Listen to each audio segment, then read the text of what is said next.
प्रिय छात्र छात्राओं, आज हम ग्रामर का पहला चैप्टर पढ़ रहे हैं। हमारा पहला चैप्टर है ग्रामर का द सेंटेंसेस टाइप्स। इसके अंतर्गत हम पढ़ेंगे कि सेंटेंस क्या होता है और सेंटेंस के प्रकार कितने होते हैं। तो सर्वप्रथम आज हम बिना देरी के पाठ शुरू करते हैं।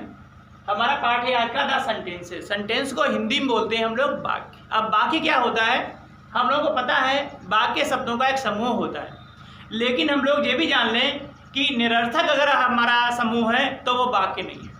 वाक्यों का एक ऐसा समूह जो सार्थक हो, जिसका एक मीनिंग निकल रहा हो, जिसका एक स्पष्ट अर्थ हो, वही वाक्य कहलाता है। अगर उसका अर्थ नहीं निकल रहा है, ढेर सारे शब्द लिखे हुए हैं लेकिन वो वाक्य नहीं, तो हम लोग ऐसे परिभाषित करेंगे, a group of words which gives a clear meaning is called sentence. Hindi में हम लोग उसे कैसे कहेंगे कि शब्दों का एक ऐसा समूह जिसका एक निश्चित अर्थ निकलता है, वाक्य कहलाता है।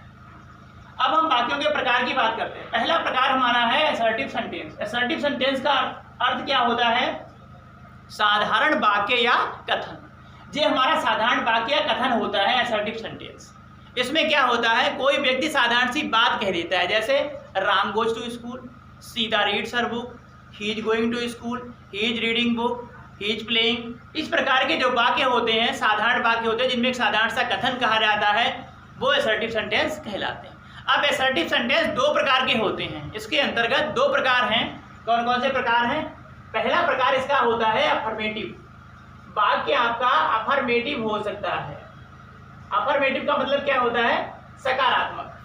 वाक्य सकारात्मक होता है। जैसे आपने लिखा Ram goes to school, Ram school जाता है, सकारात्मक वाक्य है। Sita is reading her book, Sita अपनी पुस्तक पढ़ रही है, सकारात्मक वाक्य है। इस प्रकार के ऐसे वाक्य जो हैं वो अफर्मेटिव के अंतर्गत आते हैं। दूसरा प्रकार है इसका निगेटिव सेंटेंस। निगेटिव सेंटेंस क्या होता है? निगेटिव का मतलब होता है नकारात्मक। अगर वही वाक्य निगेटिव है, नकारात्मक है, तो वह नकारात्मक होता है, मतलब उसमें कहीं नॉट या कहीं नेवर लगा होता है।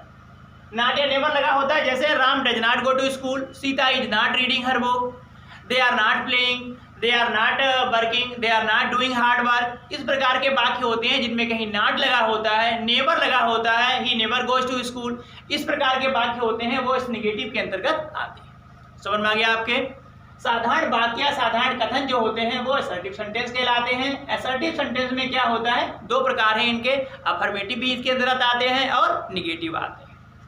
अब दूसरा प्रकार हम बता रहे हैं आपको है, ये है इंट्रोगेटिव सेंटेंसेस। इंट्रोगेटिव सेंटेंसेस का मतलब होता है प्रश्नवाचक वाक्य। इन वाक्यों में कोई प्रश्न पूछा जाता है, कोई किसी से प्रश्न करता है और पूछने वाला जवाब की आशा करता है कि हमें इनसे जवाब मिलेगा, तो इसमें प्रश्न पूछा जाता है। ऐसे वाक्य जिनमें कोई प्रश्न पूछा जाता है वे प्रश्नवाचक वाक्य कहलाते हैं। अब प्रश्नवाचक वाक्य जो होते हैं वो भी दो प्रकार के होते हैं। दो प्रकार से क्वेश्चन पूछा जाता है।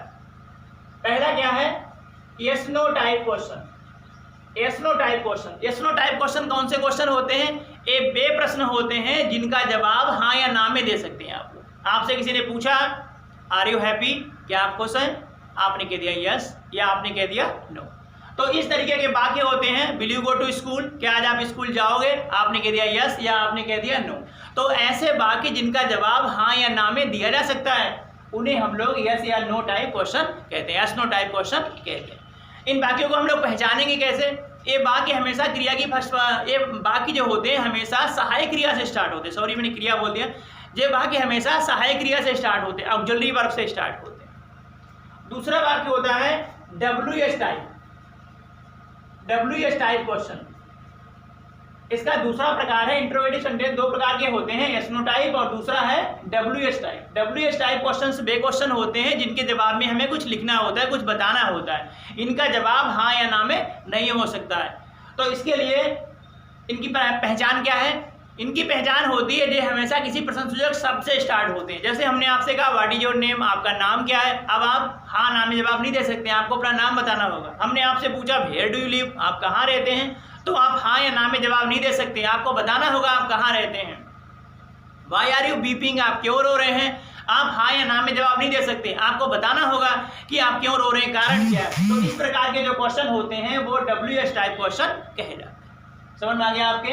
दूसरा प्रकार क्या है? इंट्रोगेटिव सेंटेंसेस, प्रश्नवाचक वाक्य। प्रश्नवाचक वाक्य वे होते हैं जिनमें कोई प्रश्न पूछा जाता है। दो प्रकार के होते हैं। पहला प्रकार है यस नो टाइप क्वेश्चन। जिनका जवाब हाँ या ना में मिलता है। दूसरा होता है WH टाइप क्वेश्चन, जिनके जवाब में कुछ लिखना हो। तीसरा प्रकार है हमारा इंपरेटिव सेंटेंसेस। इंपरेटिव सेंटेंसेस का मतलब होता है आज्ञा सूचक वाक्य। इन वाक्यों को जब हम लोग पढ़ेंगे, इनकी हिंदी निकालेंगे, इनका अर्थ समझेंगे, तो हमें लगेगा कि इन वाक्यों में कोई किसी को आज्ञा दे रहा है, कोई किसी को सलाह दे रहा है, या कोई किसी को मना कर रहा है। इस प्रकार का कोई वाक्य हमारे सामने आएगा, कोई अर्थ हमारे सामने निकल कर आएगा, तो उन वाक्यों को हम लोग इंपरेटिव सेंटेंस कहेंगे, आज्ञा सूचक वाक्य कहेंगे। अब इन वाक्यों को हम लोग पहचानेंगे कैसे? ए वाक्य क्रिया की फर्स्ट फॉर्म से स्टार्ट होते हैं। इनमें कोई भी वाक्य होगा वो हमेशा क्रिया की फर्स्ट फॉर्म से शुरू होगा। एक तो पहली पहचान हो गई। दूसरी पहचान इसकी ये है कि इन वाक्यों में कर्ता नहीं दिखेगा, कर्ता हमेशा छिपा होता है। कर्ता यू जो होता है वो हमेशा छिपा रहता है। जैसे हमने वाक्य बोल दिया आपसे, ओपन द डोर, दरवाजा खोलो।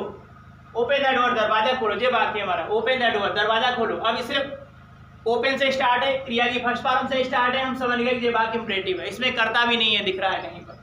अब इन वाक्यों की शुरुआत में हम लोग ऐसे भी कर सकते हैं, प्लीज लगा दिया, please open the door, never open the door, do not open the door, kindly open the door. तो इस तरीके से जो वाक्य प्लीज, काइंडली, डू नॉट या नेवर आज से भी शुरू कर सकते हैं, लेकिन उसके जस्ट बाद क्रिया की फर्स्ट फॉर्म आपको दिखेगी। इस तरीके से आप एकदम जान जाएंगे कि ये वाक्य हमारा आज्ञा सूचक वाक्य इंपरेटिव सेंटेंसेस है।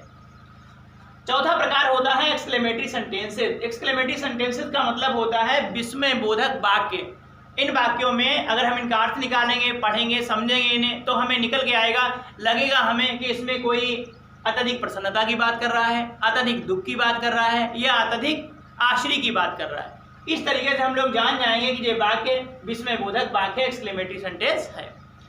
इसके लिए हम लोग पहचान के रखेंगे। कैसे पहचानेंगे हम लोग? जैसे हुर्रा लगा हुआ है अगर, तो समझ लो हुर्रा का मतलब होता है जो प्रसन्नता का सूचक है। हुर्रा के बाद एक्सक्लेमेशन लगा होगा, हम लोग जान जाएंगे कि ये वाक्य एक्सक्लेमेटरी सेंटेंस है।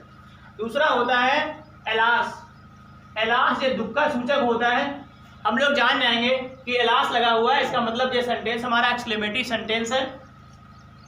ये वाक्य भाट से भी स्टार्ट हो सकता है, ये वाक्य भाई हाउस से स्टार्ट हो सकता है, और बाकी के अंत में एक्सक्लेमेशन निशान लगा होगा। तुरंत ही हम लोग जान जाएंगे कि इस प्रकार का सेंटेंस ये विस्मय बोधक वाक्य है। पांचवा टाइप होता है हमारा ऑब्जेक्टिव सेंटेंस, इच्छा सूचक वाक्य। इस इच्छा सूचक वाक्य को हम लोग कैसे पहचानेंगे? दूसरे दिख रहा है, इसमें कोई इच्छा प्रकट की जाती है। अब इच्छा अच्छी भी होती है और खराब भी होती है। कोई हमें श्राप दे सकता है, कोई हमें आशीर्वाद दे सकता है। तो इस प्रकार की बातें इस इच्छा सूचक वाक्य के अंतर्गत आती है। ये वाक्य हमेशा मे से स्टार्ट होते हैं, मे से स्टार्ट होते हैं। जैसे बात होगा मे यू लिव लॉन्ग, आप लंबी उम्र जिए। तो इस तरीके से हम लोग जान जाएंगे कि हमारे लिए किसी ने कोई अच्छी इच्छा की है या खराब की है। लेकिन जो भी बातें आएंगी वो इसके अंतर्गत आएंगी, ऑब्जेक्टिव सेंटेंसेस के अंतर्गत वो बातें आएंगी। थैंक्स।